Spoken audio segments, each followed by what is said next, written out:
The way to the shops was easier now that the air was clearing, and the sign in the centre of the main square, although tilted, had somehow survived the bombardment, pointing the way to the city with tired fingers. Walking steadily down the main road out, past the torn and jagged remains of the avenue of trees which had once proudly welcomed and bid farewell to visitors, Mella kept her eyes front, but her other senses reached out everywhere. When she reached the edge of the valley, where the road sloped steeply towards the forest, she paused for a quick drink and scanned ahead. As far as she could see, the road which wound its way round the river and into the trees beyond was littered with abandoned cars and trucks, some in ditches. The deep silence made Mella think of ghosts, like that time they'd gone to the Valley of Dead Souls. A misty haze hovered in the distance over where she thought the city might be. Pushing away thoughts of where all the people had gone, she started walking again, keeping a steady pace. At first, Patch ranged ahead of her, chasing various scents, but after a while walked at her side, occasionally nudging at her. She rested a hand on his shoulders as they went, ignoring the heat in her feet and the weight of the pack on her back. After 2 more stops for drink and rest from carrying the pack, they were far into the forest, and with the dwindling daylight struggling through the trees, it was time to stop.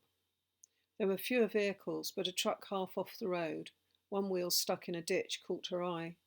She managed to hoist her pack into it, and once she'd clambered in, she called Patch to her. Jumping up, he joined her in the soft seats. Night fell quickly, and in the deep dark of the forest, after many hours of walking, the pair was soon asleep, oblivious of the night noises, or the column of people who crept by. A sharp cracking sound woke them, reminding Mella of when they were at the fair and her big brother had won a bear at the rifle range. She lay in silence, eyes open, ears straining, and Patch sitting upright and alert, his hackles bristling in silhouette as the dawn light filtered into the truck cab. Mella thought there was shouting too, but she couldn't be sure. Stretching limbs stiffened by lying too long in one position, she pushed open the truck door, on the side away from the road. Patch jumped out ahead of her as she lowered her bag and then herself to the ground, wincing as her feet hit. She'd never walked so far, but knowing there was more to do, she put the pain to the back of her mind and tried not to cry. An early day chill shivered through her as she studied the road ahead. She didn't know what else to do. The forest should end soon. She remembered fields and farmhouses and wondered what she would now find. She just knew that when they reached the big garage with the old wagon outside, they would be nearly there. Maybe they would even get there today. Keeping to the edge of the road as much as the terrain allowed, she'd lost track of time when the trees petered out and open countryside spread ahead of them. Something was not right.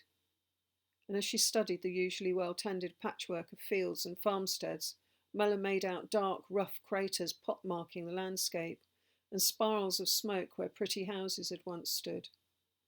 In the distance, a trail of dust as an unknown vehicle sped across broken fields.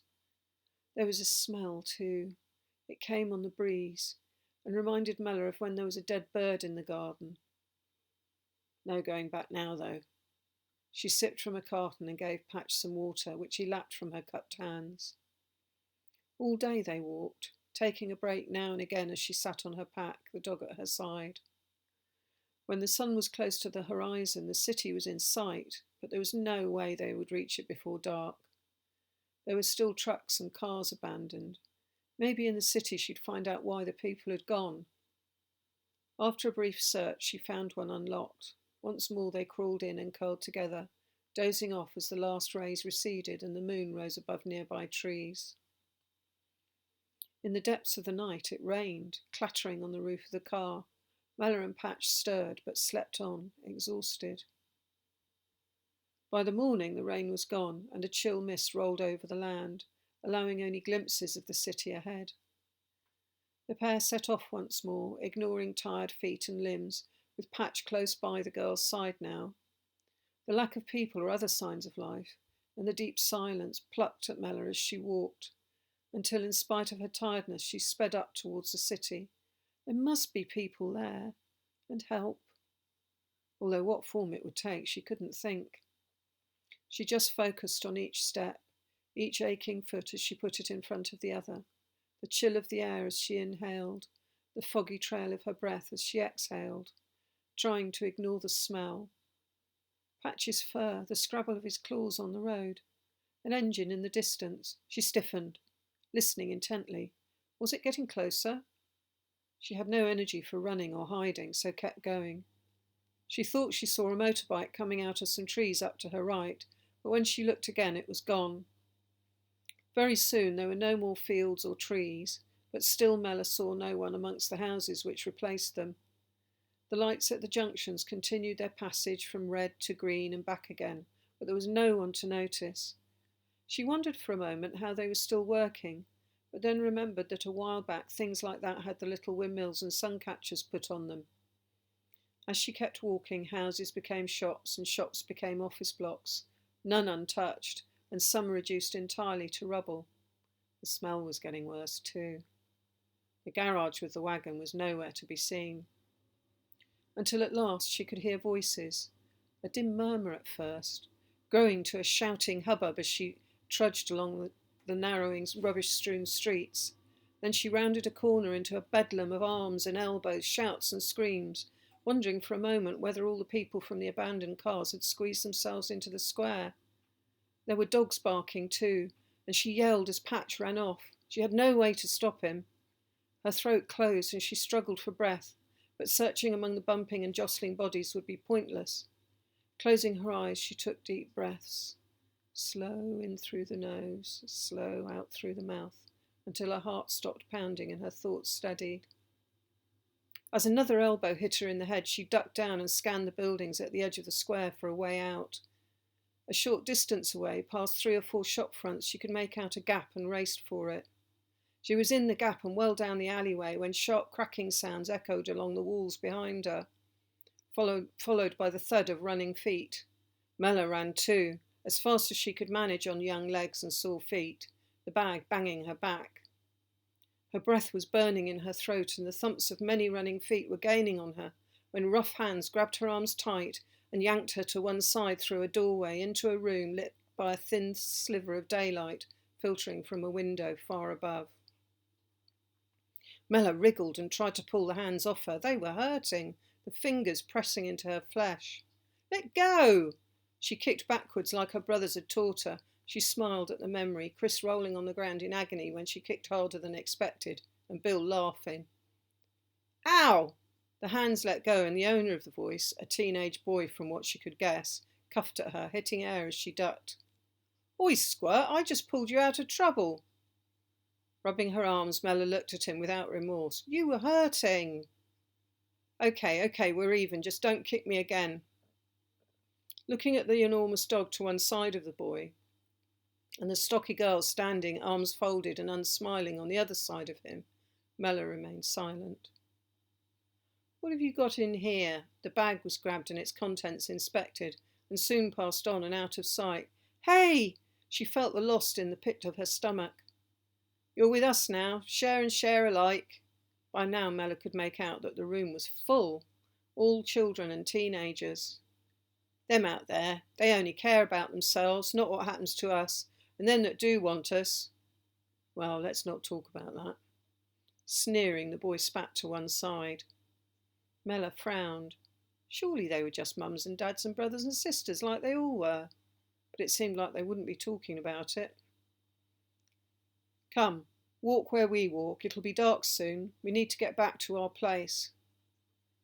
Wondering what and where that was, Mella decided to stick with the gang.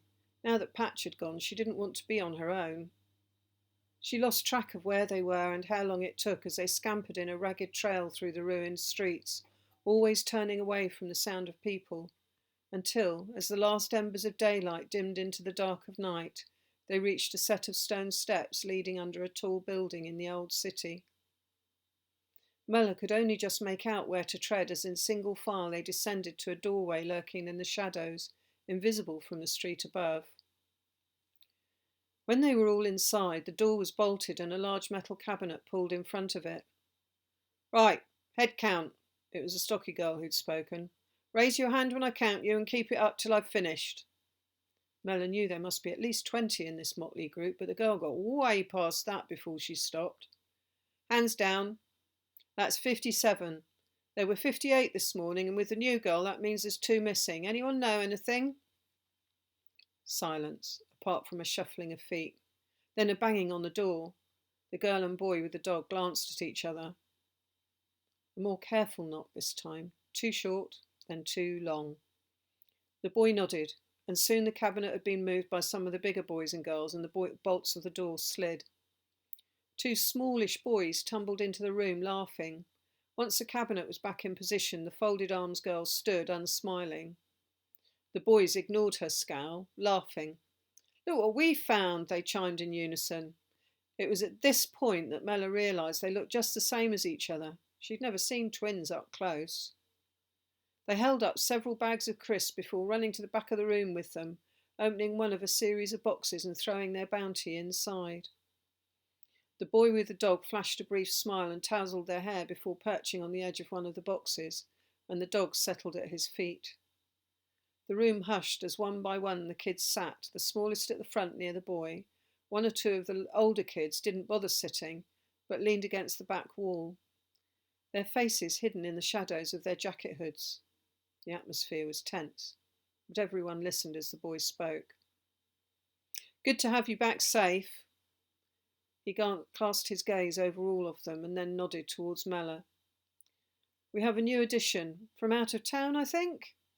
It was a question, but Mella didn't speak. She looked down and fiddled at the zip of her jacket. Her face felt hot. The boy continued. You all saw what it was like out there today, all in it for themselves and none of them doing anything useful. Stick here and you'll be okay. Most of you know what to do by now.